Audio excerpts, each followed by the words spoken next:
He ruled New York's underworld without mercy, until one phone call at 2 a.m. changed everything. His ex-wife, once his maid, now his greatest regret, is in labor. And only he can save her. But when love and revenge collide, even a mafia king will bleed. Stay till the end. His past is coming for them all. Thunder cracked over New York like a warning. The rain came down in heavy sheets, washing the city in silver light. Inside a penthouse high above Manhattan, Damian Cross sat alone, a half-empty glass of scotch trembling in his hand. The world outside bowed to his name. Businesses, politicians, the underground. But the silence in his chest was louder than gunfire. Then his phone rang. He didn't recognize the number. He rarely did. Most who called him didn't live long enough to call twice. But something in his gut made him answer. Cross, a shaky breath on the other end. Boss? It's Ava. The glass slipped from his hand, shattering on the marble. For 2 years, he'd trained himself not to react to that name. 2 years of pretending she'd never existed. That the woman who once warmed his nights and steadied his storms was just another ghost in his empire's graveyard. She's in labor, his man said. She's asking for you. Says only you can save her. The world tilted. Damian's pulse roared in his ears. Ava. The maid who'd walked into his mansion and dismantled his walls with kindness. The woman he'd married in secret and abandoned for power. He'd built an empire to prove he didn't need her, and now she was calling for him with his child fighting to be born. He rose slowly, every movement deliberate. Where is she? St. Helene's Hospital, Midtown. Damian grabbed his coat, the black wool sliding over his tattooed wrists. The gun rested on the table beside the scotch. He tucked it into his holster without thinking. Clear the roads, he ordered. I want every intersection between here and St. Helene's blocked. On it, boss. But the line went dead. Damian's reflection stared back at him from the window. Sharp jaw, cold blue eyes. A man who'd traded his soul for control. He had everything the world promised, and nothing worth keeping. For the first time in years, something flickered in those eyes. Fear. He stepped into the storm. The rain hit like knives as he slid into the back seat of his black Maybach. His driver glanced at him in the mirror but said nothing. Damian's presence didn't invite questions. St. Helene's, he said, voice low. The car roared to life, tires slicing through puddles as the city blurred by in streaks of light. He leaned back, jaw clenched, memories bleeding through the cracks of discipline. Ava's laughter in the kitchen. Her hands soft and certain, even when his weren't. Her voice whispering that love could change him, and his cold reply, love is weakness. He'd meant it then. Or thought he did. The phone buzzed again. This time it was his enforcer, Marcus. Boss, there's chatter on the wire. The council knows about her. Damian's eyes narrowed. What do they know? That she's in labor, and that she's carrying your child. A pause. Then Marcus's voice toned grave. They sent a team. The air inside the car thickened. Pull every man from the east side. I want full coverage around the hospital. Already done, but they're moving fast. Damian's hand curled into a fist. Faster. He ended the call and stared into the storm. Lightning flashed, cutting across his face, illuminating the war inside him. Ava had once told him no empire built on blood could stand forever. He hadn't believed her. Now he realized she was the last pure thing he'd ever touched, and he'd destroyed her too. The car hit a stretch of empty road. The driver pressed harder on the accelerator. The city's skyline faded into gray. For a moment, there was nothing but the rhythmic drumming of rain against glass. Then in the rearview mirror, headlights, 3 of them. Damian's gaze sharpened. Keep driving, he said. The driver hesitated. Boss, those cars, I see them. Don't slow down. The SUVs behind them began to close the distance, engines snarling through the rain. Damian's instincts snapped awake. These weren't random cars. Their formation was too tight, too deliberate. Trained men. His men, or what used to be. He dialed Marcus again. "Tell me you didn't send backup." "I didn't." Damien exhaled slowly, a cold smile forming. "Then someone just made a very bad decision." The first SUV jerked closer, its grille inches from his bumper. Another flanked the left side, cutting off escape. Damien's driver swore, hands tightening on the wheel. "Gunbox," Damien ordered. The compartment slid open beneath the seat. Damien pulled out a pistol, sleek and matte, the kind only his inner circle carried. His reflection in the glass was calm now, too calm. The calm before killing. "Lose them," he said. The car surged forward. Tires screamed against wet asphalt. The city blurred in streaks of neon and shadow. The SUVs followed, relentless. One of them rammed the Maybach's side. Metal shrieked. Damien steadied himself with one hand on the seat, the other gripping the gun. He spoke evenly. "If they get alongside us again, hit the brakes. Boss, that'll spin us out." "Do it," the driver obeyed. The Maybach lurched, fishtailing across the slick road. The nearest SUV overshot its mark, slamming into a barrier. It flipped, bursting into fire as sparks rained onto the street. The second SUV accelerated. Damien rolled down the window, leaned out into the storm, and fired 3 precise shots. The windshield of the pursuing car cracked, but the vehicle didn't stop. The gunfire only made it hungrier. Then the third SUV appeared ahead, blocking the road entirely. "Damn it!" the driver hissed. "Left!" Damien barked. The car veered down a narrow side street, skidding through puddles. For a moment the chase vanished behind them. Then headlights flared again. They were boxed in. Rain pounded the roof. Damien's heartbeat matched its rhythm. Ava's voice echoed in his head. "If you ever come for me, come as the man I loved, not the one I feared." He loaded another clip. The first SUV rammed them again. Glass shattered. The driver screamed, slamming his foot down. Damien fired back, hitting the lead car's tire. It spun out, crashing into a lamppost. They shot past it. Engine roaring. The hospital lights were visible now through the storm, glowing faintly like salvation. But salvation had a price. The second SUV swerved beside them, a gun muzzle flashing from its window. Bullets ripped through the Maybach's door, one grazing Damien's shoulder. He didn't flinch. He aimed, fired once, and the shooter slumped. The Maybach skidded into the hospital's lot, tires screeching against the wet pavement. Damien's shoulder burned, blood soaking into his sleeve. He ignored it, eyes locked on the building ahead. He could almost hear her voice. "Don't let me die alone, Damien." He reached for the door. Then a sound, sharp, metallic, cut through the rain. He turned, headlights again. The last SUV had followed. It stopped 10 yards away. The driver's window rolled down. A gloved hand emerged. A gun flashed. The windshield exploded.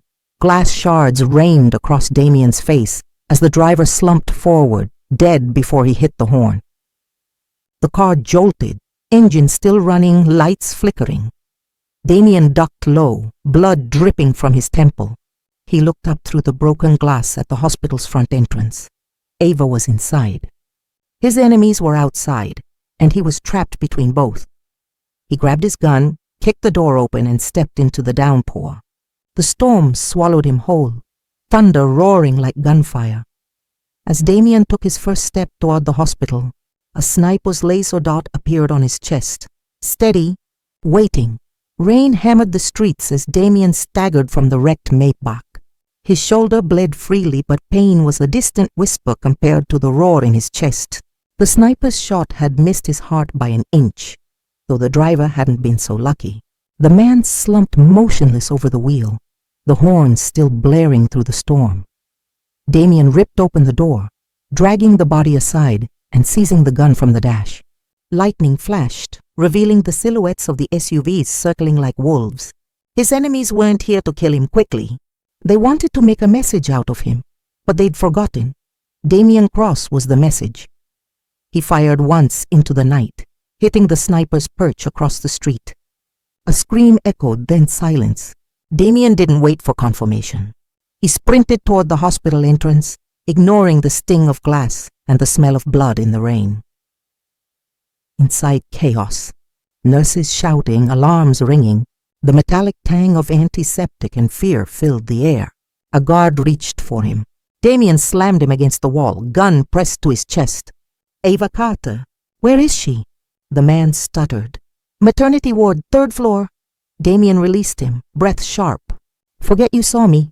He moved fast through the hallways, leaving wet footprints on white tiles.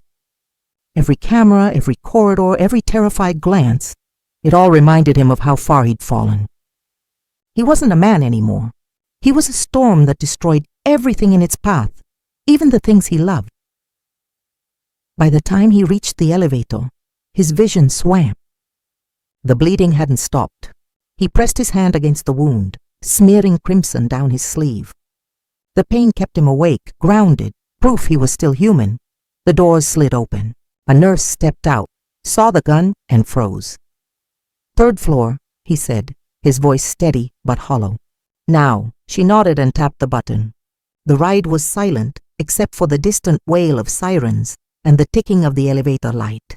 When the doors opened again, Damien stepped into a different kind of battlefield. The maternity ward was chaos. Doctors shouting orders, stretchers wheeled across slick floors. He spotted Marcus at the end of the corridor, arguing with security. "Boss!" Marcus ran to him, relief and alarm crossing his face. "We've secured the perimeter, but half our men turned." "The council's paying double for anyone who brings you in alive." Damien's jaw clenched. "They won't get the chance." "Where's Ava?" Marcus hesitated. "She's in OR3. She won't let them operate. She said she'd rather die than give birth without seeing you first." The words hit harder than any bullet. Damien pushed past him, storming through the double doors. Inside the room, time slowed. Ava lay pale and trembling, her hair plastered to her forehead. Machines beeped beside her, rhythms too fragile, too slow. Doctors hovered, afraid to act. Blood stained the sheets like fading ink. Her eyes opened when she heard the door. For a heartbeat, the world went silent. Just her and him. "You finally showed up," she whispered. He froze. The sound of her voice, broken, bitter, beautiful, cut through every armor he'd ever built. "Ava, don't!" Her tone was sharp, despite the weakness in her breath. "Don't pretend it's guilt. You're here because you're scared." He took a step closer. "You're dying and you think I'm scared?" "You have no idea." "I do," she interrupted. "You're scared of being powerless." "You always were." Her words hit like knives. For years he'd ruled a city by fear, but this woman, this maid he once discarded, could still unmake him with a sentence. He moved closer until the space between them held the ghosts of their past. "Ava, listen to me." "You have to let them operate." Her eyes searched his, finding the man beneath the monster. "And if I die on that table?" she asked softly. "You won't, because you say so?" She gave a bitter laugh that ended in a wince. "You said we'd never fall apart, Damien. You said you'd protect me. Then you walked away and let them destroy everything." His jaw tightened. "I walked away to keep you alive." "No," she said, tears slipping down her cheeks. "You walked away because money and blood were easier to love than me." The room trembled under the weight of her truth. He wanted to tell her she was wrong, but the words died in his throat. The truth was too ugly to speak. "Get the doctor," he said instead, turning to the staff frozen by the door. "Do whatever it takes. Save her." One of the doctors shook his head. "She's losing blood fast. We need consent to operate."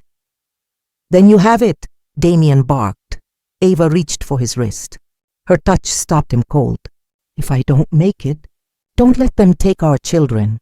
He looked down at her, his heart fracturing into something unrecognizable. "They won't, I swear." Her hand trembled. "You swear on what's left of your soul." He swallowed hard. "If I still have one." A faint smile touched her lips. Sad, knowing.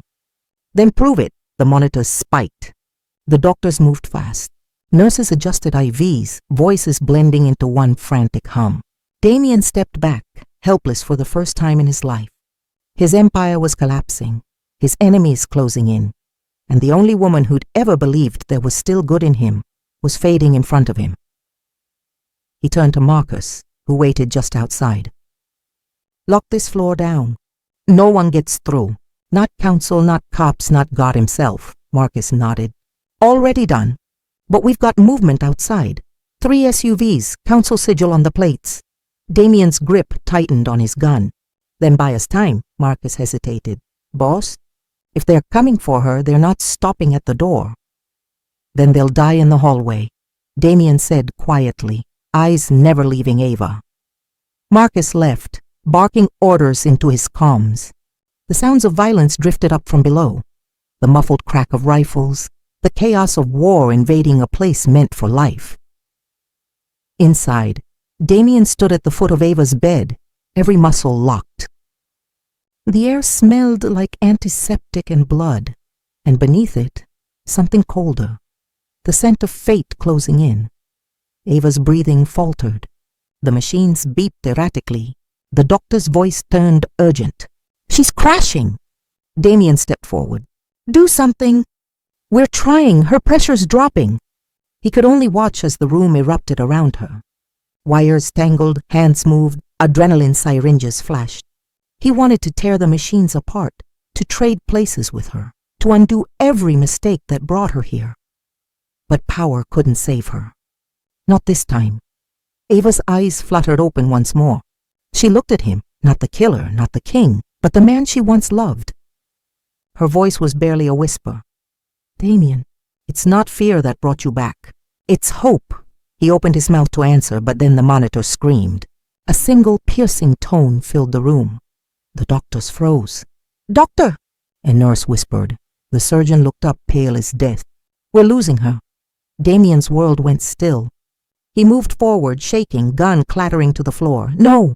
No, not her! The doctor shouted for the defibrillator. Nurses rushed, electricity sparking. The lights flickered as thunder crashed outside. Damien's vision blurred with rage and regret. He pressed a bloodied hand against the glass wall, watching the line on the monitor flatten into silence. And for the first time since he became the king of New York's underworld, Damien Cross fell to his knees. Behind the operating room glass, a shadow moved, a figure in a gray suit watching him, lifting a phone to his ear. It's done. Proceed to phase 2. Thunder bled through the skyline of New York like a warning. Rain hammered the glass of St. Vincent's Hospital, streaking the city in silver tears. Inside, fluorescent lights buzzed and flickered over polished floors smeared with the footprints of chaos. Damien Cross stood in the corner of the ICU, his black coat dripping, his gun still tucked under his arm. He looked out of place among the white coats and trembling nurses, like a predator lost in heaven. His shirt was stained with blood, his own, but he didn't care. His pulse roared louder than the storm. Ava lay on the table, pale, fragile, beautiful, even in ruin. Machines surrounded her like vultures, their beeps fading, their purpose dying. Her hair clung to her face, soaked in sweat. Stay with me, Ava, he whispered, his voice roughened by years of command and regret.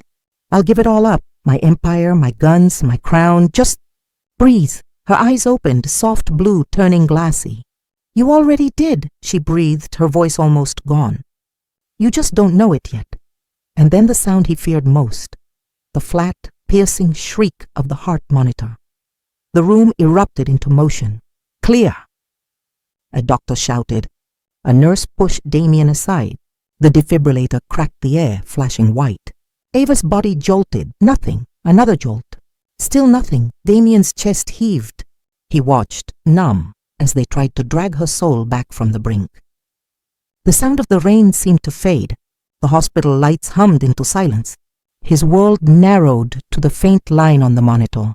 Still, cold, unchanging. Time of death. No. His voice sliced through the room. He shoved the doctor aside, gripping her shoulders. You don't stop. You hear me? You don't stop. Security moved closer, but none dared touch him. The look in his eyes was that of a man who'd built empires on the corpses of those who underestimated him. But there was no empire here, only loss. He pressed his forehead to hers, trembling. Don't leave me, he whispered. You were supposed to hate me, not die on me. The doctor lowered his gaze. "She's gone, Mr. Cross. Gone." The word detonated through his mind, splintering his thoughts. His knees buckled. The hospital floor rushed up to meet him, cold and merciless. He caught himself on the edge of the bed, his hand brushing her ring finger, the one that once held his name. It still gleamed defiant, mocking him. He wanted to tear it off, to scream, to destroy the world that took her, but his hand refused to move. For the first time since he was 16, Damien Cross felt helpless. Lightning split the sky. The lights flickered. The sound of thunder filled the silence Ava left behind. Then a sound, faint, distant, but alive. A baby's cry. Damien lifted his head. Another cry followed. Two voices, one sharp, one soft, cut through the noise of machines and panic. He turned, dazed, toward the door. A nurse appeared, her scrubs stained, her eyes wide. "Mr. Cross." "Twins," she said softly. "A boy and a girl." He stared at her, uncomprehending. Then realization hit. Twins, his blood. Ava's legacy. He stumbled into the hallway. Rain drummed against the glass walls. Nurses rushed past with the newborns wrapped in white blankets. Damien followed, every step heavier than the last. Through the nursery window he saw them. Two tiny figures beneath soft lights, fragile and perfect. One stirred, tiny fists curling. The other's eyes, blue, impossibly blue, blinked open, his breath caught. He'd never believed in miracles. Not until now. He pressed his palm against the glass. For a heartbeat, the storm outside seemed to stop. The world narrowed to those two small lives, and the promise he felt clawing its way out of his chest. He would protect them, whatever it took. But even as the vow formed, the shadows deepened behind him. Outside the ICU, a man in a gray suit leaned against the wall, a faint smirk on his lips. His phone buzzed once in his pocket. He answered quietly. "She's dead," he said. His voice was calm, practiced. "Proceed with the plan." On the other end, a cold voice replied, "Understood. Begin phase 2. The man pocketed his phone, straightened his tie, and disappeared into the stairwell. His footsteps echoed like the ticking of a clock. Back in the nursery, Damien's reflection rippled across the glass. He watched the twins breathe, his expression hardening. "You'll never know her," he whispered, "but you'll have me." Then he turned, eyes glinting with something sharp and dangerous. He walked back to Ava's room. Her body lay still beneath the thin hospital sheet. A nurse was closing her eyes when Damien entered. "Leave us," he said. The nurse hesitated. The authority in his tone was quiet but absolute. She slipped out without a word. Damien stood over the bed, silent. The storm outside pulsed with light. Shadows cut across Ava's face, making her look almost alive again. He brushed a strand of hair from her forehead. "You told me I already lost everything," he murmured. "You were right, but I'm still here, and someone will pay for this." He turned, slipping his gun from his holster, checking the magazine. Reflex, survival, control, all he had left. Down the hall, the hospital's generator buzzed. Power flickered. In the nursery, the twins whimpered as the lights dimmed to amber. Then a flicker of movement at the end of the corridor. Damien froze. His instincts screamed. He stepped out, scanning the hall. Empty.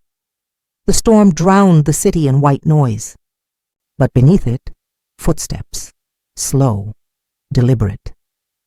He followed, moving past empty rooms through a door marked "Authorized Personnel Only." The stairwell beyond was dimly lit. He saw nothing, heard only the rain and his own heartbeat. When he turned back toward the nursery, something in his gut twisted. A shadow crossed the frosted glass window. A tall figure, watching. Damien's pace quickened. Inside the nursery, a nurse adjusted the infant's blankets, unaware of the danger inches away. The figure's hand touched the door handle, slowly turning it. Lightning flashed again, throwing the shadow's face in relief. It wasn't one of his men. It was a stranger, cold, focused, armed. Damien ran. "Hey!" The power flickered once, twice. Then everything went black. Darkness swallowed the hall. The storm outside howled. From the nursery came a soft creak, the door easing open. Then, silence.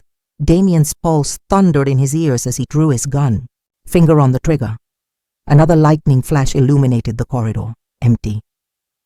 But when it faded, a low sound came from the nursery, a whimper, and then the unmistakable click of a gun being cocked. Damien lunged forward, slamming his shoulder into the nursery door just as a shot shattered the window. Glass exploded. The storm screamed through the hole. He dropped low, crawling through shards towards the incubators. The smell of gunpowder burned the air. The babies cried louder, panicked and pure.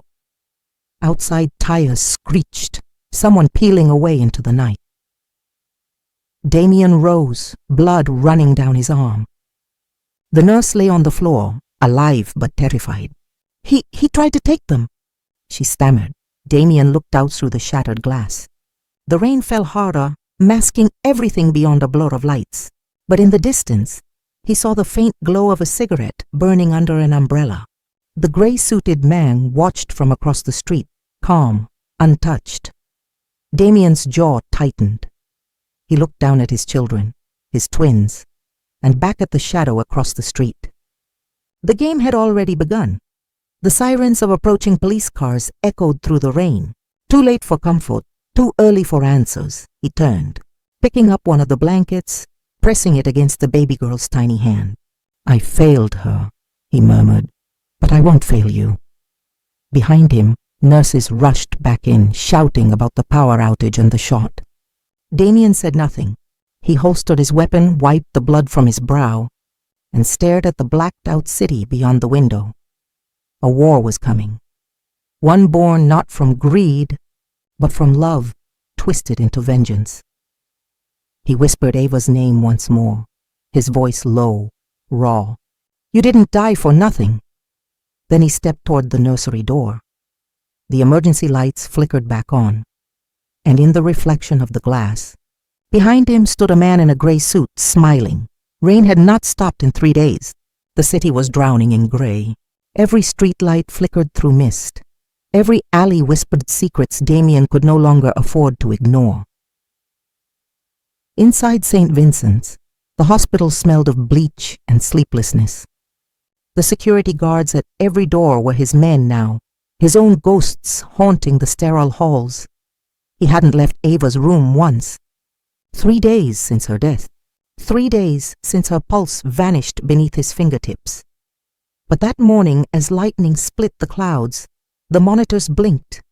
A soft rhythmic sound filled the air. Beep, beep, beep. Damien lifted his head, thinking his mind was playing tricks again. He'd barely slept, barely eaten. Grief had made him hallucinate before. But this was steady, alive. He stood slowly. Ava, her fingers twitched.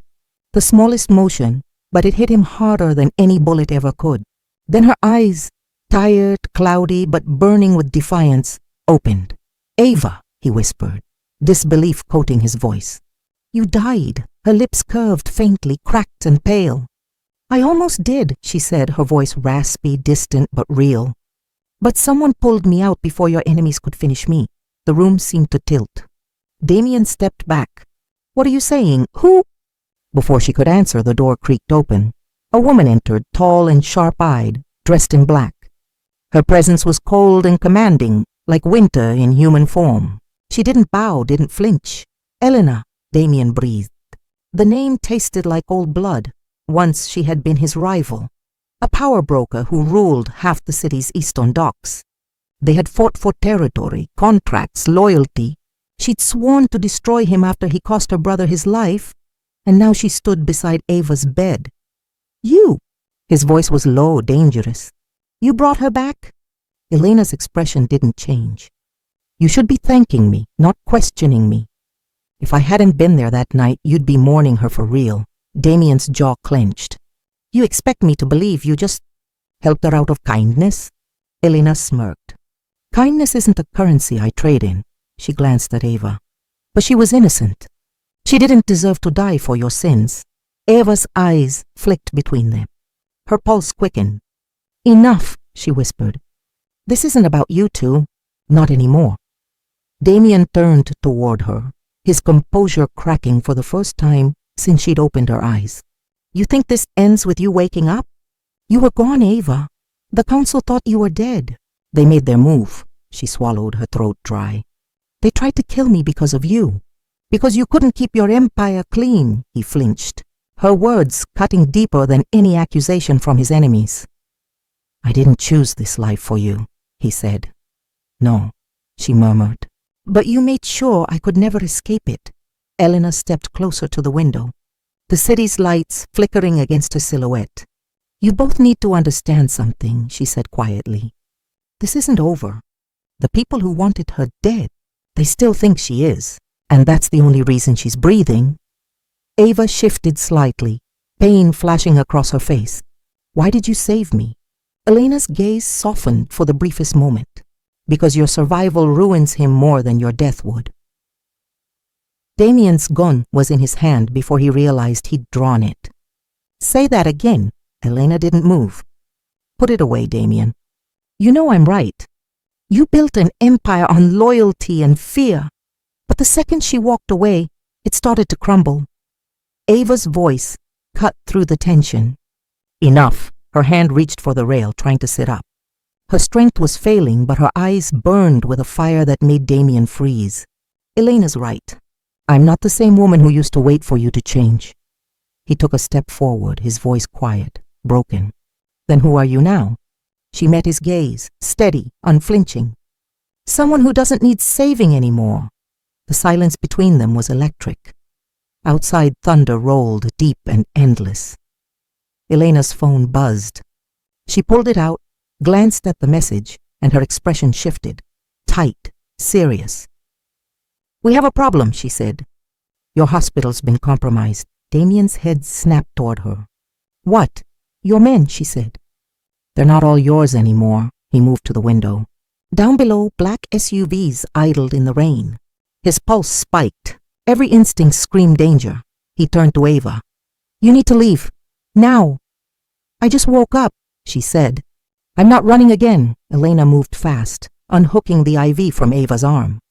"You don't understand. They know someone survived that night. They'll come to confirm the kill." Damien spun toward the door, barking an order into his radio. "Lock down every floor." No answer. Just static, Elena cussed under her breath. Too late.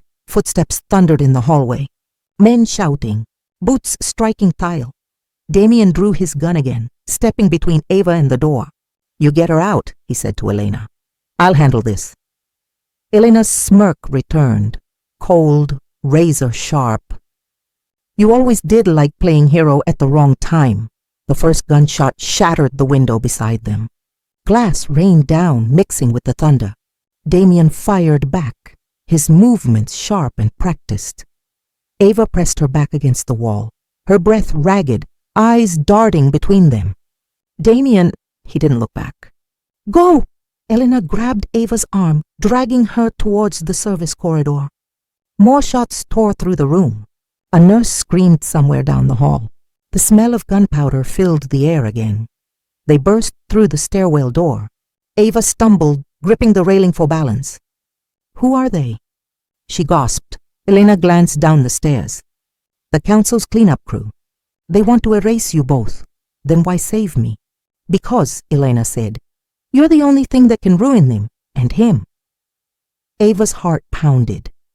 She wanted to hate Elena, to hate Damien more, but all she could feel was the cold weight of unfinished destiny pressing against her chest. They reached the bottom floor. The emergency exit loomed ahead. Elena stopped suddenly. Her hand went to her gun. "What?" Ava whispered. Elena's eyes narrowed. "The guards are gone." The hallway was empty. Too empty. The sound of the storm outside was the only noise left. Elena pushed open the exit door. Rain hit them like a wall. A black van waited at the curb, engine running. She hesitated. "That's not mine." Before she could move, the van door slid open. Damien stepped out of the shadows behind them, gun drawn, dripping rain. "Get back!" he hissed. Ava turned, confusion cutting through exhaustion. "Damien?" Something's wrong, he said. That's a trap. Eleanor's gaze darted toward the van. Her instincts kicked in too late. The van's headlights flared, and from the darkness inside came a voice over a speaker. Damien Cross, it said. Trade her, or the twins die. Every muscle in Damien's body went rigid. Ava froze. What did you say? She whispered. Your twins, the voice repeated. They're gone. The van's door slammed shut. It sped off into the storm. Ava staggered forward, disbelief morphing into horror. No, they can't. Damien caught her before she fell. Rain poured down, soaking them both. Her eyes locked on his, full of fire and fury.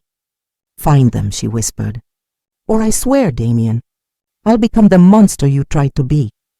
He looked at her, at the woman he once broke and who now terrified him more than any rival ever had. Lightning tore across the sky, illuminating their faces, grief, rage, and something far darker rising between them. The nurse burst through the door, drenched and trembling. Miss Carter, she gasped, her voice cracking. Your twins are missing. The nursery smelled of antiseptic and smoke. Blankets lay in disarray. 2 bassinets sat like empty altars. Blood stained the pale floor, a ragged smear towards the shattered window. The glass had been broken from the outside. Sunlight cut through the jagged edges. Glancing off plastic and steel, Damien stepped inside, with his boots clicking on tile. He moved like a predator, assessing a kill. His breath was controlled. His face was hard. He crouched by the cribs, no toys, no soft rattles, no pacifiers, only the echo of recent screams, no signs of forced entry. Besides that window, the nurse said, voice shaking, she held a phone like a talisman. Damien didn't look at her. He scanned the room. Again, a single footprint marked the sill it belonged. To a heavy boot, not a hospital staff. Boot, not an ordinary thief's. He traced the print with one finger, not touching. Just reading, you know who, Ava said, clutching at her chest. The words fell heavy. She sounded hollow and fierce at once. Damien turned to her slowly. His eyes were icier than the room. Name. Them, he said. Ava's jaw set. The council. She spat the name like a curse. She did not waver.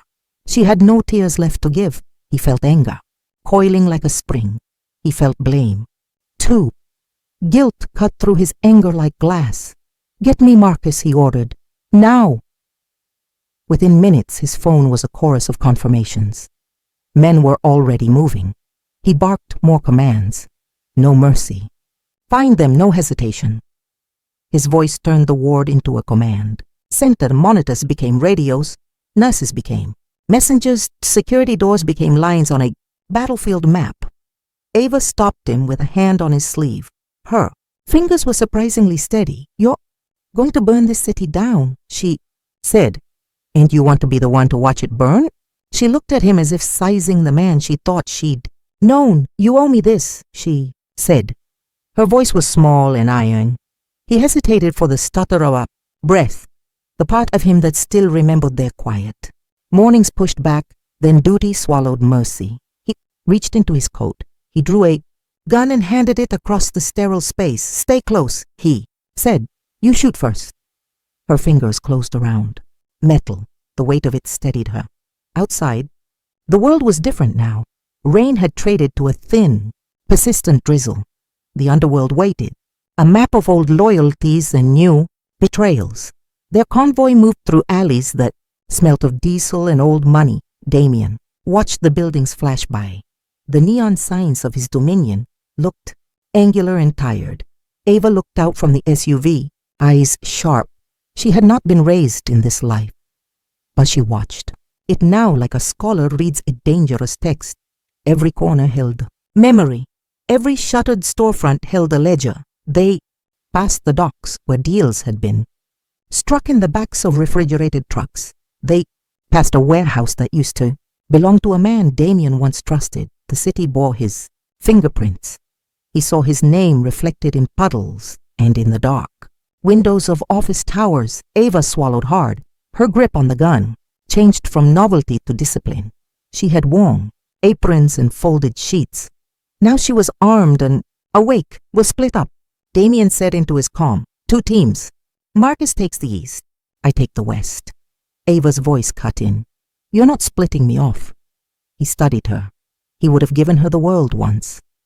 Now he handed her the street. You want to ride with me? Then don't get in the way. They moved like ghosts. Old associates recognized Damien and lowered their heads. Some offered information without being asked. Others watched him with cold, measured fear. He stepped into a back room in a bar where ledgers once agreed fates. A man named Paolo, swollen with drink and regret, looked up at him. Paolo's hands trembled. Damien didn't raise his voice. He didn't need to. Paolo spoke anyway. They took them because you were weak that night. Paolo muttered. They took them because the council wants leverage. Where? Damien asked. Paolo's eyes flicked to a scribbled name on the wall. Marco's crew, South Pier. Ava watched every flicker in Damien's face. She stored it like ammunition.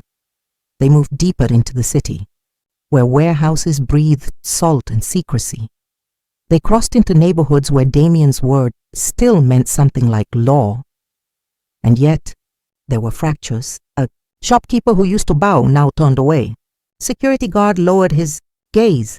They arrived at the pier just as dust swallowed. Sun cranes arched like steel giants, and the smell of cold fish and oil filled the air. Men moved in, groups that tightened like fists, Damien's. Convoy parked in the shadow of stacked crates. He stepped out, boots sinking into soft mud by the dock. Ava stepped down beside him. She felt the mud soak her heels and the adrenaline flood her limbs. They were a jagged picture together. Suit and hospital gown, gun and trembling hand. Marco's men were already there. Clustering around a shipping container, they wore jackets with a familiar sigil, the kind that used to be his, Damien's. Presence drew every eye like a flare. A silence fell over the dock. Marco emerged from the container doorway, leaning against the frame, a cigarette glowing in the dark. Smiled like someone unpunished by conscience. You finally came to play, he said. Damien's jaw tightened. You have my children. Marco's grin widened. You have a lot of things, Damien. You have ghosts, debts, and enemies. But you don't have what I want. Ava's hand tightened on the handgun like a vow. She stepped forward. Marco's men moved, a ripple of bodies and leather. Damien's hand was a shadow at his hip. The air hummed with threat, yet Marco stayed his course. Trade your throne, he said, slow and deliberate, or the children die. The world shrank to a thinner, colder place. Damien's blood ran cold and hot at once. He tasted iron, fear and fury mixing like oil on water. You'd use infants as currency? He asked, voice low. Marco's smile did not falter. Infants are the best insurance. Ava felt something inside her steel, an animal bright and sharp. She wanted to fall apart, then tear the dock and the sky into pieces. Instead, she steadied her breath. You think I'll beg? She said. Marco's men laughed softly. Damien's hand lifted slow. Deliberate. You'll do what I tell you. He moved like a man who'd rehearsed this moment 1,000 times. Elena's name flared at the edge of his mind, a jolt of betrayal and calculus. He needed a plan faster than his heart could beat. He tapped a comm, and an old ally spoke in a whisper. There's a signal from a phone. Low battery. It's near the South Pier warehouse. Damien's eyes narrowed. That's where Marco is. He stepped forward. Ava followed, gun raised. Marco's cigarette flared in the dark, the ember a tiny judgment. 3 of Marco's men approached with a phone held up like a trophy. They pressed play. The video started with shaky footage. A child's face filled the screen, a small mouth, contorted with weeping. Tiny fists gripped a threadbare blanket. Marco's voice came from the speaker, as if from another world. Damien, he said, look at your son. The child's crying grew more urgent. Marco's hand rested lightly on the toddler's head. The camera panned and revealed Marco's arm wrapped around the boy. The boy's eyes were watery, Blue Damien's world pinched down to a single, invisible line. Marco's smile twisted into something monstrous. "Trade your throne," Marco said, "or they die." The tunnels beneath New York were colder than the rain above. Water dripped from cracked pipes carrying the smell of rust and mold. Damien's footsteps echoed off the concrete as he moved deeper into the abandoned subway, his pulse steady, but his stomach tight with dread. The city's noise faded until all that remained was the hum of old lights and the faint whimper of wind through broken vents. Every echo could have been a man waiting to kill him. Every shadow looked like regret. Ava followed close behind. Her hospital gown was gone, replaced by black denim and a leather jacket too large for her shoulders. She kept one hand on the pistol Damien had given her, the other pressed against the wall for balance. The air was thick with tension, old blood and older memories. They both knew this was a trap, but they had no choice. Their daughter was somewhere in the dark, and Marco was waiting. The platform appeared like a stage carved out of ruin. Graffiti scarred every surface. The words of long-dead rebels glowed faintly under flickering bulbs. Marco stood at the center, broad shoulders squared, a gun in one hand and a bundled infant in the other. The child whimpered, the sound slicing through the echoing silence. Marco's grin was all venom. "You always thought you were untouchable," he said, voice dripping with contempt. "Now look at you." Damien's throat burned. He lifted his hands slowly and let his own weapon fall to the floor. "Take everything," he said, voice raw. "My money, my territory, my throne. Just let them go." Marco's laughter bounced down the tunnel, cold and jagged. "You think this is about money?" His face hardened, the fury behind his eyes more dangerous than the gun he held. "You took the only family I had when you killed my brother." The accusation hit like shrapnel. Damien's memory flashed. Gunfire in a marble-floored club, a man's body collapsing against glass, the smell of cordite. He had ordered the hit. He hadn't known the name of the man he'd doomed until now. "I didn't know," he said quietly. "You didn't care," Marco hissed. "And now I take yours." He raised the gun towards the baby's head. Ava stiffened, breath catching. She wanted to scream, to rush forward, but one wrong move could end it all. Damien's voice cracked with desperation. "Don't do this, Marco. Your brother wouldn't have wanted—" "Don't speak his name," Marco shouted. His arm trembled, torn between rage and grief. The baby began to cry louder, a fragile heartbeat of sound in the heavy air. Ava slipped along the wall, her shadow merging with the grime. She moved like she had in another life, quiet, precise, unseen. She could see Marco's grip tightening, could see the madness in his eyes.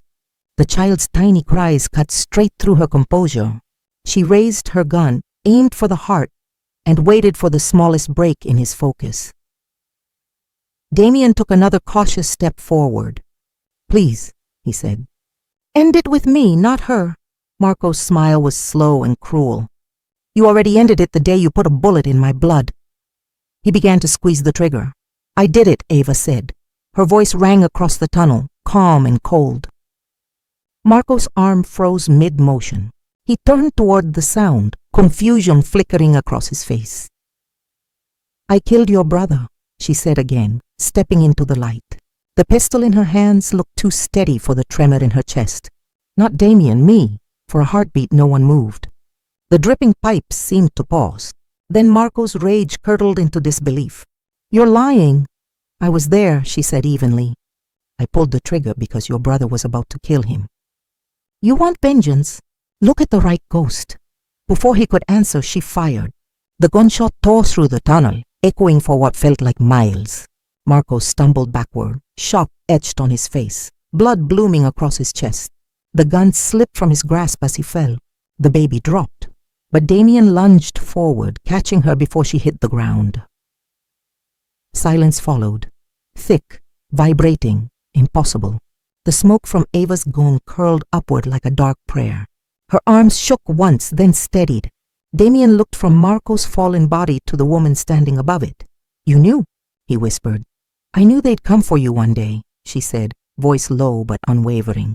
I just didn't think they'd use my children to do it. He stared at her, trying to reconcile the woman who had once waited for him in soft light with the one who had just killed to protect his blood. Why didn't you tell me? Because you would have burned the world for revenge, she said, and we were already living in the ashes. A wet cough broke the silence. Marco was still alive, barely. He looked up at them, eyes glassy, blood pooling beneath him. Damien crouched beside him, fury tempered by desperation. Where's my son? Marco's mouth twisted into a faint smile. You're too late, he rasped. The girl's already gone. The words froze Damien in place. What did you say? Marco's eyes rolled back, the last breath leaving him in a rattle. The echo of it lingered like a curse. Ava pressed a hand to her mouth, her heart dropping into a void. From deeper in the tunnels came another sound, the rhythmic pound of footsteps retreating fast. Someone else was down there, someone carrying their other child.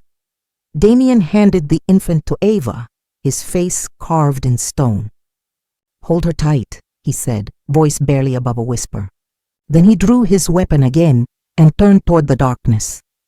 The distant clang of a metal door closing reverberated through the tunnel. The noise snapped something inside him. He moved forward, each step faster, more violent than the last. They just made the worst mistake of their lives, he muttered. Ava clutched the baby against her chest, trembling as the flickering lights cast moving shadows on the walls. The smell of gunpowder and blood hung thick in the air. Above them, thunder rolled, a reminder that the world was still turning, unaware that its underbelly was about to erupt. Damien stopped at the mouth of the next tunnel. His radio crackled to life with static, then a voice, shaky, broken. Boss, we have the boy secure, but the girl, she's gone. Static swallowed the rest. A faint child's cry followed, distant and terrified, echoing into the dark. Damien's jaw clenched. Ava's breath hitched. The baby in her arms began to wail as if sensing her sister's absence. The tunnel lights flickered once more before dying completely, plunging them into darkness. The trade was over. The war had just begun. In the black silence, a faint laugh drifted through the tunnels, feminine, familiar. Eleanor's voice whispered from somewhere unseen. You should have never trusted love, Damien. Rain slashed through the night like knives, slicing across the cracked asphalt of the coastal highway. The car moved in silence, only the low hum of the engine and Ava's ragged breathing filling the air. Her knuckles were white around the grip of her gun, her eyes hollow but burning. Damien's jaw was locked, the city lights flickering across his face like ghosts of all he'd lost. 3 days had passed since Marco's death. 3 days since their daughter had vanished into the dark hands of the Syndicate Council, the faceless rulers who controlled the world Damien once thought he owned. Now, both he and Ava were prey, hunted by the law, the mafia, and the shadows he himself had created. They had nothing left but each other, and the trail of blood that led deeper into hell. The first clue came from a dying smuggler at the docks. His throat slit, body twitching. He'd managed one phrase before the light left his eyes. They took her to the ports, where the sea forgets names, so they went. Through abandoned warehouses, through echoing tunnels where rats were the only witnesses, through corridors painted with old crimes and new betrayals. Each stop brought new bodies. Some Damien knew, men who'd once pledged loyalty to him, now rotting reminders of his past.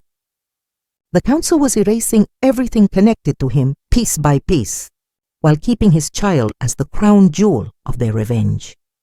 At one safe house in Brooklyn, Ava stood by the window, watching lightning crawl across the sky.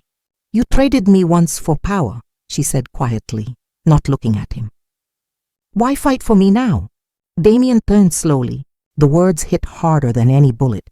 Because power means nothing if I can't keep you alive, he said, voice low, stripped of arrogance. You think I didn't try to forget you? I did, every night, every deal. But there's no empire without you. There never was. Ava's eyes glistened, Not with tears, but fury barely contained. Then find her, she whispered, before she becomes another part of your empire's price. By dawn, they had moved again, crossing into the underbelly of Jersey, where the council's influence pulsed strongest.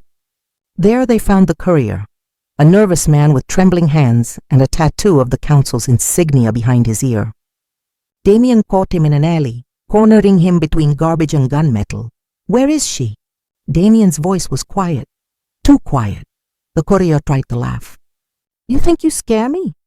You're finished. The council already. Damien fired one round into the man's leg. The scream cut through the air like a razor. Where is she? The courier spat blood. You don't get it, he croaked. The child isn't ransom. She's leverage. For the throne. They'll make her theirs. Ava stepped closer, gun leveled between the courier's eyes. Whose throne? She demanded. He smiled. Bloody teeth, broken lips. The one your lover built. The shot came before she realized she'd pulled the trigger. The courier's body fell, lifeless against the brick wall. Ava's breath shuddered, her pulse racing, but she didn't look away. Damien lowered her hand gently. You didn't have to. Yes, she interrupted, voice trembling. I did. They left before dawn, smoke from the guns still clinging to their clothes. The city seemed to fold around them, every shadow a threat, every reflection a ghost. In a rundown motel on the outskirts, Ava sat on the floor, staring at an old photo she'd found tucked inside her jacket pocket, a picture of her and Damien from years ago, back when smiles came easily. She didn't remember putting it there. Neither did he. Someone had placed it, a warning or a reminder. Damien checked his phone for updates. Nothing. The silence from his network was unnatural. Too clean, too deliberate. The council was ahead of them, always one move further, like a chess master playing against its own pieces. Hours passed. Rain turned to mist. Exhaustion settled between them like smoke. Then a knock. They froze. Ava's hand moved to her gun. Damien raised a finger to his lips, creeping toward the door. Another knock, soft but certain. He opened it just enough to see a box. Small, square, wrapped in brown paper soaked with rain. No return address. Ava's pulse quickened. Don't, she whispered. But Damien was already tearing the wrapping off. Inside lay a single object, their daughter's silver locket, glinting faintly under the dim light. Damien recognized it instantly. It was the one Ava had worn every day since her pregnancy. His hands trembled as he opened it. Inside, 2 tiny pictures, the twins smiling, freshly taken, which meant she was still alive.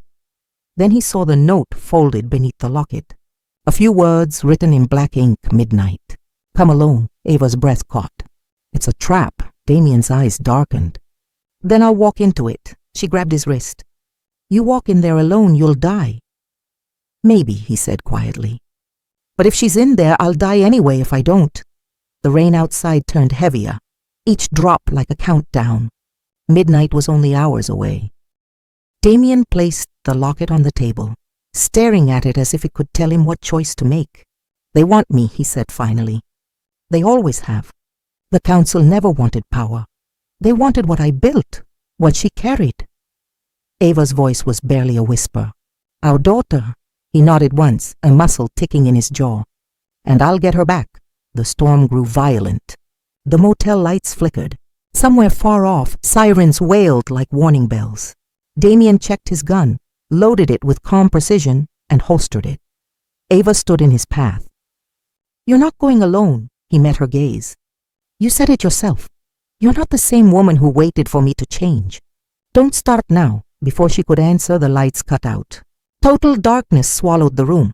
For a heartbeat, only the sound of rain existed. Then, a soft glow from the table. The locket was open again, though neither of them had touched it. Inside, the tiny photos had been replaced. Now there was only one image, of their daughter crying. Behind her, a clock.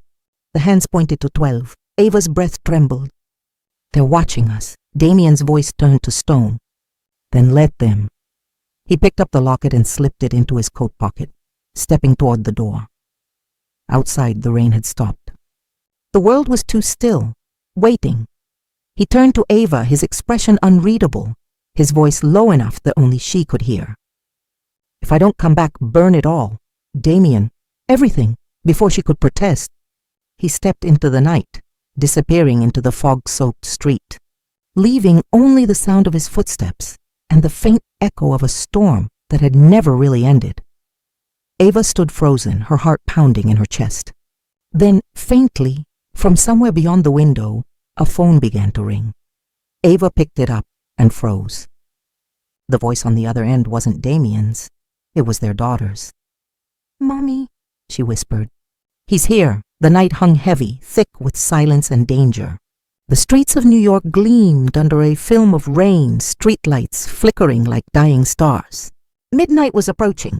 Somewhere deep beneath the city, where the old subway tunnels met the forgotten bones of the underworld, a deal was waiting to be made. A deal written in blood long before Damien Cross ever knew what love or loss truly meant. He moved through the shadows like a ghost, every step measured, every breath a quiet war. The air reeked of rust, oil, and the faint metallic tang of old violence. The locket in his pocket burned against his chest, a cruel reminder of what was at stake. His daughter's cries still haunted his mind. Her small voice on the phone had shattered every defense he'd built, every wall of ice he'd used to bury his guilt. Now there was only purpose, only fire. The tunnel stretched endlessly ahead, lit by weak bulbs that flickered as if they too feared what was coming. In the distance, the echo of water dripping created a slow, rhythmic heartbeat. He could almost hear her voice in the sound, Ava's, strong and unyielding, telling him not to walk into this alone. But it was too late for hesitation, too late for hope. The Syndicate Council had made its move, and Damien wasn't here to negotiate. He was here to end it. As he reached the platform, he saw them, 3 figures standing in the half-light. The middle one stepped forward, face hidden under a hood. "You came alone," the voice said, smooth as silk, venom underneath. "Good. You're smarter than you used to be." Damien's hand hovered near his gun. "Where's my daughter?" The hooded figure chuckled. "You think this is about her? You're still arrogant enough to believe the world revolves around your blood." "She's a child," Damien growled. "She's innocent." "No one born in your shadow is innocent," the figure said softly. "Not even you." The echo of that sentence felt like judgment from something greater than human. The 2 men beside the speaker stepped forward, dragging something between them, a small bundle wrapped in a gray blanket. Damien's pulse spiked. His knees nearly gave way. Then he heard it, soft breathing, his daughter. "Let her go," he said, his voice barely controlled. "You want me?" "I'm here," the figure tilted their head. "You misunderstand. We don't want you dead, Damien. We want you broken. The kind of broken that never heals. The kind that remembers every scream." The sound of shifting metal behind him made Damien spin. Too late. A spotlight burst to life, blinding him. Gunfire erupted from the shadows. He dove behind a pillar, bullets sparking off the concrete around him.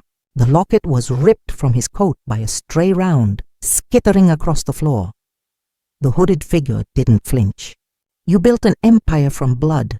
Tonight it comes full circle." Damien fired back, 2 shots clean and controlled, dropping one of the guards instantly.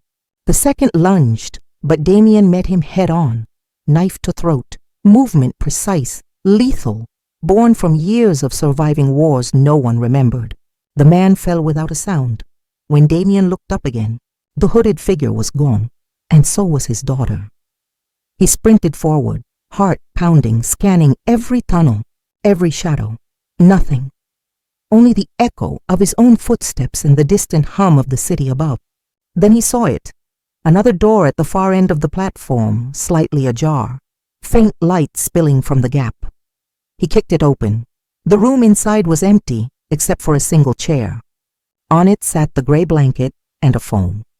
The screen lit up as he approached. A video began to play. Ava bound to a chair, blood at the corner of her lip. Behind her, 2 men in suits, masks covering their faces. A voice, distorted and mechanical, filled the room. "Mr. Cross, The council appreciates your cooperation, but this isn't about your daughter anymore. It's about what you owe. Damien's jaw tightened. What I owe died years ago, the voice chuckled. No, Damien. Debts like yours never die. They inherit themselves. Consider tonight the beginning of collection. The screen went black. He smashed the phone against the wall, his rage cracking through the fragile calm that had kept him alive. Ava. They had her now. It was never just the child. They'd used her as bait to draw both of them back into the syndicate's web. The realization hit hard. Ava had known this might happen. That's why she hadn't wanted him to go alone, and now she was the one in their hands. Her life the new price of his redemption. He pressed his palms to the cold concrete, forcing his breathing to slow. He couldn't lose her again, not after everything. Not after the ghosts they'd already buried. Then footsteps. Slow, deliberate, approaching from the tunnel behind him. He turned, gun raised. A silhouette emerged from the dark. A woman's frame, familiar and steady. Her movements graceful but heavy with intent. For a heartbeat, he thought it was Ava. Hope flickered, wild and dangerous. But when the figure stepped into the light, it wasn't her. It was Elena, the woman who'd once saved Ava, and Damien's most dangerous rival. Hello, Damien, she said softly, lowering her hood. Her blue eyes mirrored his, a reflection of something ruthless, something human. Looks like you finally ran out of places to hide. He aimed his gun at her chest. Where is she? Elena's lips curved faintly.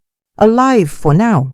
The council wants you to see what happens when the empire you built starts eating its own. What do you want? He snapped, her gaze hardened. Revenge, and to give you a choice. She stepped closer, close enough for him to see the scar that ran down her neck, one he'd given her years ago. You can save your daughter, she said, voice low. But only one of them. Damien's breath caught. What? Elena smiled, a cruel, knowing smile. Ava or the child. The council will kill whichever one you don't choose. Midnight tomorrow. The place you first betrayed her. The words landed like gunfire in his chest. His vision blurred with fury. He wanted to tear the tunnels apart, to crush every name that had ever whispered the council's orders. But Elena was already walking away, her silhouette fading into the dark like smoke. Wait! He shouted, but his voice only echoed back at him, hollow and cruel. He looked down at the broken phone, the flickering light of the dying bulb above him, the gray blanket that once held his daughter. For the first time in years, Damien Cross felt powerless. The tunnels trembled as a train passed overhead, shaking dust loose from the ceiling, raining it down over him like ash. Somewhere far above, the world carried on, oblivious, uncaring. But in the shadows, a man who had once been a king knelt, staring at the remnants of his own downfall. He pulled the locket from the floor, its surface cracked but still shining faintly. His daughter's photo stared back at him through the fracture, innocent, unaware of the wars being waged in her name. Damien closed his fist around it. I'm coming, he whispered, his voice raw, a promise that sounded more like a curse. Behind him, Elena's voice echoed faintly through the tunnels, ghost-like, almost tender. You have 24 hours, Damien. Choose wisely, because the one you don't choose will beg for you before she dies. Dawn broke over the city like a wound reopening, slow, red, and relentless. The Cross Empire had changed hands, but New York's underworld still whispered the same name in fear. Ava Carter. Once a maid, once a wife, now a ruler, her rise had been written in loss and carved through pain. Months had passed since the tunnels, since the night everything burned. Damien was gone, or so she told herself. The mansion on the edge of the Hudson stood as her fortress, cold marble, tall glass, every window wired, every corridor guarded. Yet inside, the air no longer carried the metallic scent of war. It carried the sound of children's laughter. 2 of them, the twins, her world. Ava moved through the halls like a queen forged from smoke, composed, untouchable. She'd built her empire back from ashes, not through terror but through precision. Every deal she made was surgical, every alliance laced with quiet power. No bullets, no blood. Not anymore. Her office overlooked the city she once feared. Papers were stacked neatly across her desk, contracts, logistics, accounts.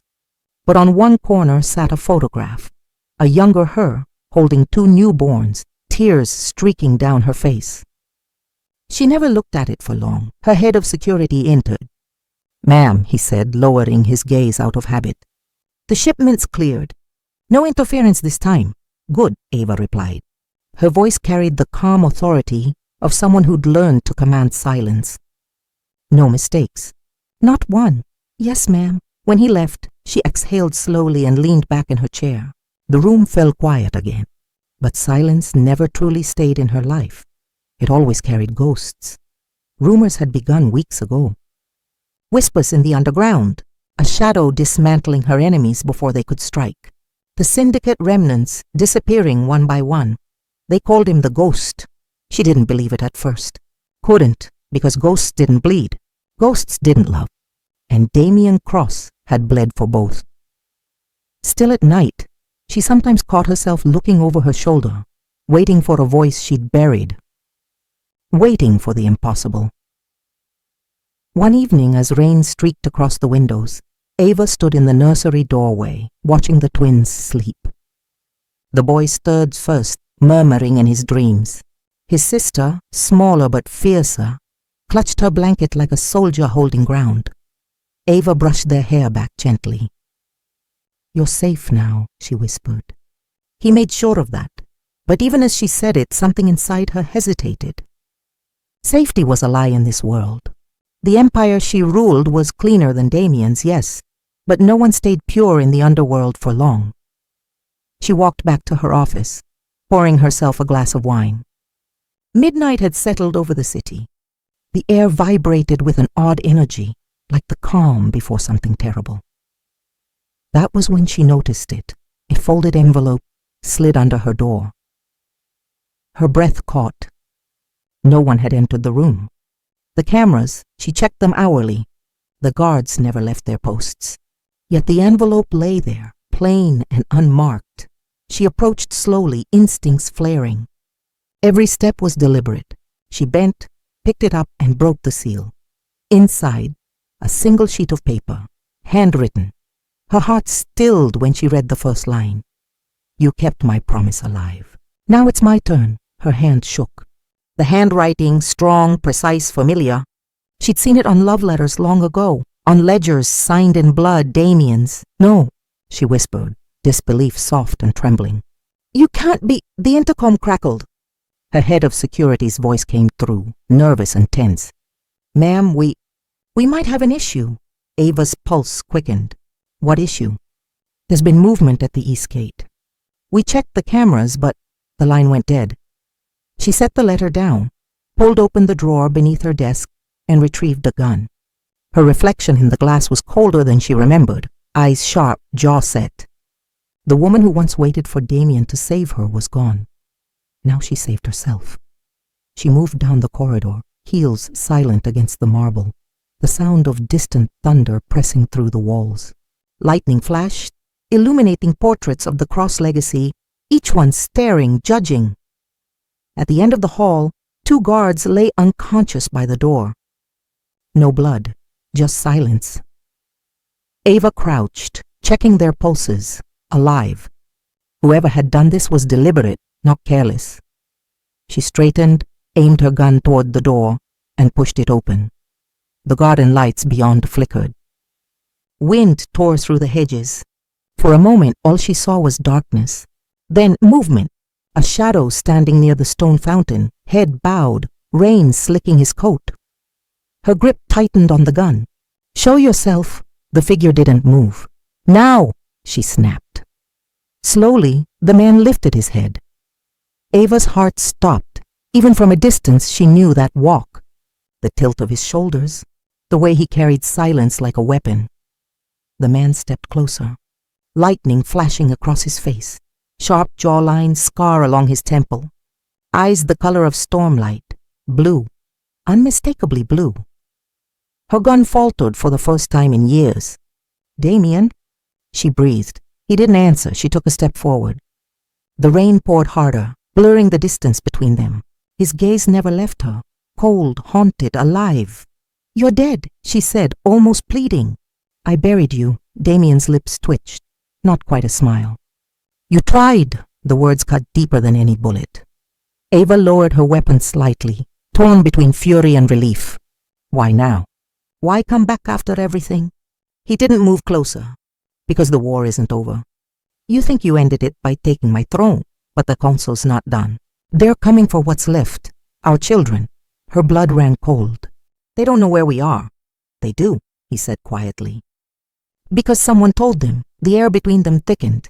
Rain hissed like 1,000 whispered secrets. "Who?" she demanded. Damien's expression hardened. "Someone inside your walls." He took a step toward her. She raised the gun again, but he didn't flinch. "I didn't come to take back what's mine," he said. "I came to protect what's yours." For a heartbeat, neither of them moved. The rain, the thunder, the ghosts, it all collapsed into one fragile silence. Then a sharp crack shattered it. Glass exploded from the mansion's upper windows. Gunfire. Ava spun toward the sound. The guards on the balcony fell. 2 shots, clean and precise. Damien lunged forward, pulling her behind the stone wall just as another bullet slammed into the fountain. Her heart pounded. "You brought them here!" He shook his head. "They were already watching you." The mansion erupted in chaos, alarms blaring, shouts echoing down corridors. Damien pressed a communicator to his ear, murmuring orders she didn't recognize. "How long?" she asked. He looked toward the city skyline. "Not long. They'll burn everything to get the twins." Ava's voice broke. "Then we end it tonight." He met her eyes. For the first time, she saw no arrogance, no coldness, just the man she once loved and the monster he'd become to protect her. He nodded. Together. Lightning flared again, revealing figures moving through the rain, dozens closing in. The council's hunters. Ava gripped her weapon tighter, fire in her veins. Damien rose beside her, a ghost reborn in the storm. For a moment, the two of them stood back to back, king and queen reunited by war. Then a distant explosion rocked the estate. Shattering the night, through the smoke, Ava turned toward the mansion's front gate. There, beneath the flicker of broken lights, stood a woman holding a small child, her daughter, alive. But the woman holding her wore a syndicate insignia. The sight froze Ava where she stood. Damien's voice was barely a whisper. "They already have her." Ava's gun dropped from her hand. The child's eyes met hers through the rain, innocent, frightened, and calling silently for her mother. Then the woman disappeared into the darkness with the child in her arms, just as another explosion tore through the mansion's east wing. Flames licked the sky. Ava turned to Damien, rage overtaking grief. "We're getting her back," he nodded once. "Then we burn the syndicate to the ground." Ava's phone vibrated in her pocket. One message, one sender, unknown. "You have 12 hours. The boy's next." The world burned in silence before the dawn. The Cross estate was nothing but ash and smoke now, the remnants of a dynasty that had once ruled from shadows. The flames had died, but the war had not. Ava stood on the cracked marble steps, black coat whipping in the cold wind.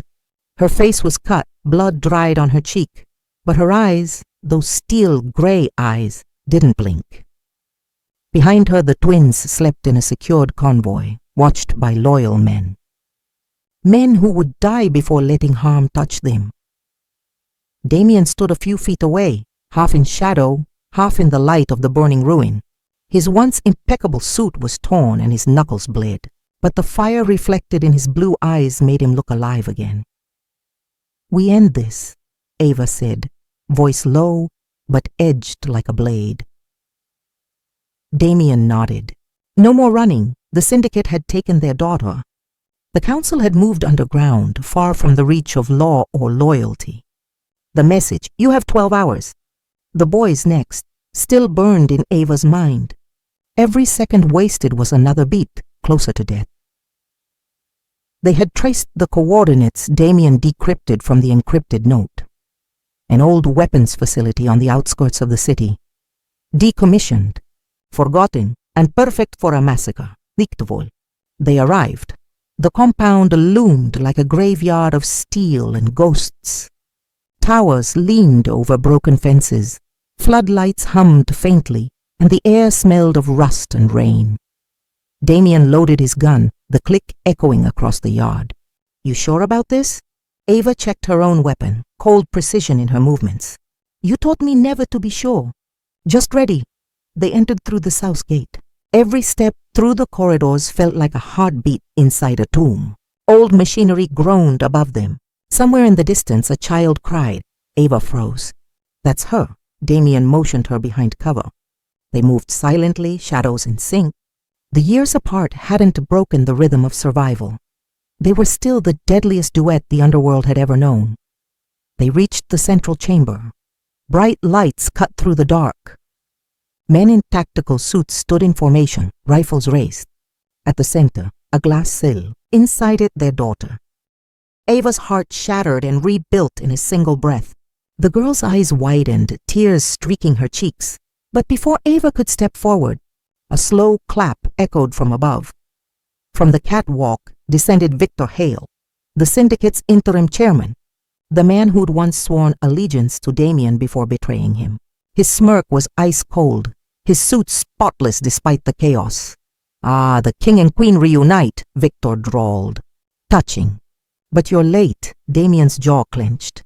"Let her go," Victor spread his arms. "You think I went through all this trouble for a child?" "No, Damien. She's not the prize. You are. Both of you." Dozens of guns cocked in unison, Ava's gaze never left Victor's. "You made one mistake." "And what's that?" he asked, amused. "You underestimated a mother?" Then she fired. The bullet shattered the glass cell. Smoke erupted as gas flooded the room. Damien moved instantly, dragging Ava down as chaos exploded around them. Bullets ricocheted off steel walls, shouts filled the air, and the sound of breaking glass mixed with the roar of gunfire. Ava crawled toward the cell, coughing through the gas, eyes locked on her daughter's small figure. "Hold on, baby." "I'm here." A man lunged at her. She swung the butt of her gun, snapping his jaw sideways before firing twice into his chest. Damien covered her flank, shooting with mechanical precision. "Go!" he barked. "I'll hold them off." "Not without you," she shouted back. He met her gaze through the smoke, blue eyes steady, resolute. "You will." For them, the words hit like a blade. He turned, reloading, firing again as guards swarmed. Ava grabbed her daughter, pulling her free from the shattered chamber. The child clung to her, trembling, sobbing into her shoulder. A grenade rolled across the floor. Damien kicked it back toward the advancing soldiers. The explosion tore through the hall, fire lighting up the steel beams. "Damien!" Ava screamed, reaching through the flames. He didn't look back. "Run!" She hesitated, but instinct won over emotion. She sprinted down the corridor, daughter in her arms, dodging debris and falling glass. Behind her, gunfire thundered until it didn't. Silence followed. She reached the exit, chest heaving, and turned back. Smoke curled from the facility. A shadow moved through it. Staggering, bloodied, Damien emerged, limping but alive. Relief flooded through her. She rushed to him, catching his weight as he nearly collapsed. "You're late," she whispered, voice trembling. He managed a faint grin. "You'd never let me die on time." They barely made it outside before floodlights ignited across the yard. Dozens of vehicles surrounding them. Syndicate reinforcements. Ava tightened her grip on her gun. "They just don't stop." Damien straightened, reloading his weapon with his last magazine. "Neither do we." The first wave came fast. Ava moved like fire, Damien like shadow. Side by side, they tore through the Syndicate's soldiers, every shot a declaration of defiance. Bodies dropped. Smoke rose, but the numbers were endless. A bullet grazed Ava's arm. She gritted her teeth, shielding her daughter behind a steel crate. Damien stood his ground until his gun clicked empty. Then Victor appeared again, emerging from the smoke, holding a detonator. "It ends here," he snarled. Damien stared at him coldly. "You're right," he lunged before Victor could press the trigger. They crashed to the ground, fighting brutally, fists and knives flashing. Victor slashed Damien across the chest, but Damien twisted, driving the blade into Victor's side. Blood spilled. Victor laughed, choking. "You'll die with me." "Not today." Damien growled and ripped the detonator from his grip. Ava ran to him, pulling the child close. "We have to go." Damien's hand trembled over the device. "There's no time. If we run, they'll follow us. If I stay—" "No!" Ava shouted, tears breaking through fury. "You're not dying again." He smiled faintly, the kind that held love and goodbye in equal measure. "Tell them who their father was." Before she could stop him, he slammed his thumb on the trigger. The explosion consumed the compound, lighting up the night sky like judgment itself. Ava hit the ground, shielding her daughter. The shockwave tore through the field, fire curling into the heavens, and then silence. Hours later, rescue lights cut through the smoke. Ava stood amid the wreckage, holding her child close, face streaked with ash. There was no sign of Damien, only scorched earth where he'd stood. Days passed, then weeks. The syndicate was gone, the council dismantled, the Cross Empire reborn, not from fear, but from something harder, survival. Ava rebuilt quietly. Her name became a whisper again, but this time a name of respect. Her daughter grew stronger.